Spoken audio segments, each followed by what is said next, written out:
mi flas gjithmonë, se këtej çka ka ndodhur. Diol, s'ka si mes që ndryshe, Diola. Tash persona që jetojnë shnetshëm. Tash s'po du me arsitu, po cheating day, arsitohet për një me? Po patjetër që arsyetohet. Shiko, jeta është e bukur, më duhet shijuar. Dje madje ishim në një darkë me ca miq tan, edhe unë kisha ngrënë vaktin e fundit në orën 4. Ishte një ushqim fantastik, jashtëzakonshëm. Ishim me disa miq të Amerikës edhe partnerët e Heroldit.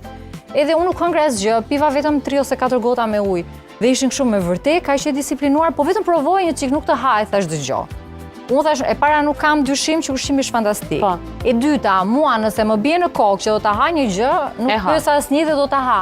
Çështja është që unë, prandaj them lifestyle, mënyrë jetese. Unë e kam edukuar veten time gjatë gjithë jetës që unë nuk kam gryerje stomaku ose ato cravings që quhen në anglisht ose nepsin për të ngrënë gjëra të tilla. Unë s'kam pas kur kam qenë shtatane, jo më tani.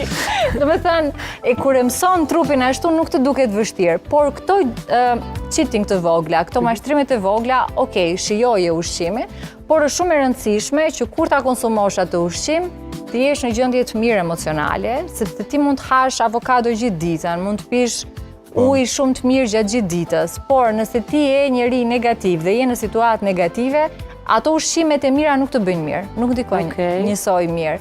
Prandaj them që është shumë komplekse kjo gjëja jonë. Jemi të gjithë, kemi atë individualitetin biokimik dhe reagojmë në forma të ndryshme. A të që më bën një përshtypje, Diola, kur e përmendi qatë rastin me artistën që e ka takuar, që ta e kisha marrë dore, e kisha bo taman njeri. Na mbram unë e Sara dhe patëm rastin me pa disa artistë të performua dhe kënë tepër ashtu të lodhën. Po, a mund është me na përmen naj artist që ndoshta e kishe marrë në dorë kështu për një me? Të gjitha. Nga lëkura